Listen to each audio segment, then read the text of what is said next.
Mal apagadas as chamas que devoraram a cidade, ainda fumegante o imenso rescaldo de Roma estupefata, e já se mobilizavam os sicários que perpetraram o crime na busca dos responsáveis pelo incêndio da capital do Império. Não seria a primeira vez que vítimas inermes responderiam pelo erro dos poderosos, sem direito à defesa. Agora, porém, o populacho e a aristocracia exigiam reparação pelos danos sofridos, os imensos prejuízos experimentados.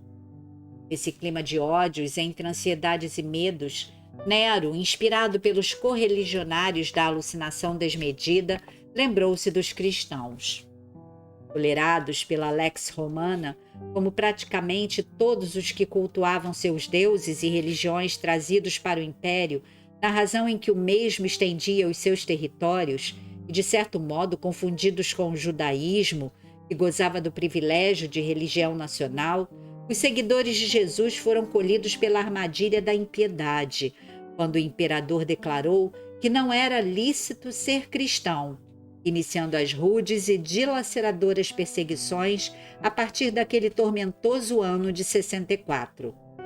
A carnificina sistemática se alongaria por 249 anos, com intermitências de tolerância e recrudescimento até o dia 13 de junho de 313, quando Constantino firmou o Edito de Milão, liberando os descendentes de Jesus da ilicitude de praticarem o seu culto e de viverem fiéis aos postulados abraçados.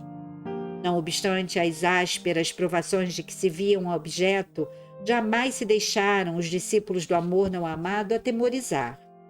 Quanto mais se faziam cruas e perversas as técnicas de expurgo e destruição das suas vidas físicas, mais eles se multiplicavam, dando os comoventes e formosos testemunhos coletivos de martírio de que a história tem notícia.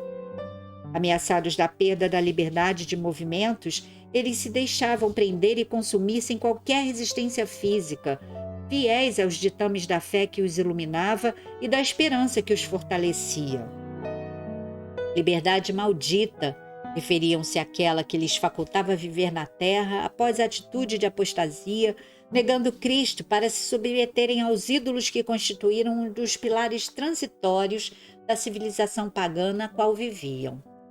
A verdadeira liberdade consideravam ser aquela que lhes permitia crer e agir mesmo sob pressão e diante das mais torpes maquinações engendradas pela truculência humana. Cárceres abarrotados, sem luz, sem alimento ou higiene mínima, nos quais os cadáveres se decompunham. Ferro em brasa e suplícios de longo curso, cruzes e esquartejamentos sistemáticos, lâminas cortantes a retalar-lhe as carnes, abjeções hediondas a que eram pela força submetidos, feras esfaimadas e gladiadores selvagens ávidos de glórias e bajulações que os estralhaçavam. Labaredas em postes untados de breu iluminando as noites, achotes vivos em que se transformavam. Perseguição à família, com banimento e humilhação, jamais lhes quebrantavam o ânimo. Recordavam o ensino do Mestre, que lhes houvera anunciado. No mundo somente tereis aflições, ao mesmo tempo dele evocando a vitória sobre o mundo. Mimetizados pela presença de Jesus, eram fortes, embora fraqueza. Faziam-se estoicos, apesar da debilidade nas resistências individuais.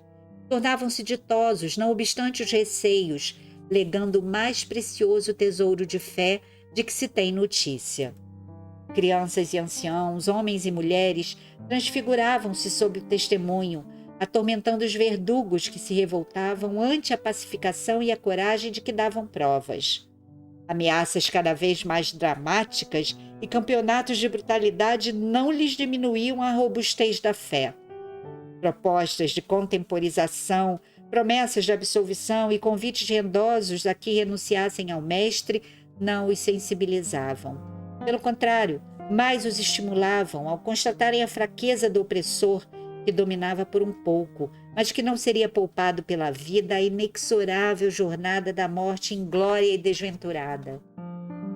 Parecia tão pouco negarem Jesus com os lábios e continuarem a segui-lo com o coração, poupando a vida, mas para eles isto representava indignidade e delação, porquanto a liberdade real decorria do valor de perseverarem livres interiormente, embora a prisão física e a injunção governamental que lhes prometia punição.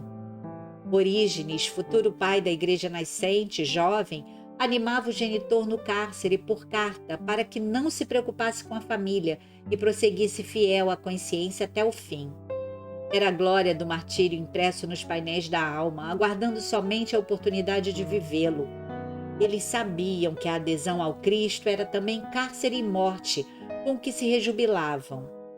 Prisão significava-lhes a consciência apóstata, o compromisso com os erros, o apoio à legislação arbitrária, a vinculação com o crime, enquanto liberdade era o estado de total ação íntima sem barreira nem limite, apesar dos calabouços onde eram jogados e das celas imundas a que eram relegados, enquanto aguardavam a hora do martírio feliz.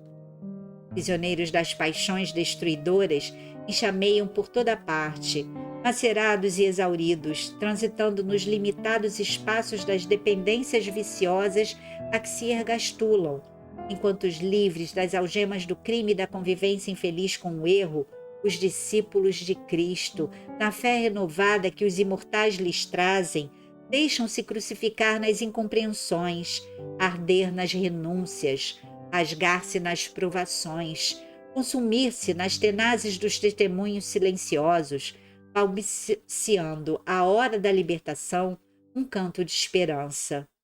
Glória a ti, que nos amas e por cujo amor estamos doando a vida.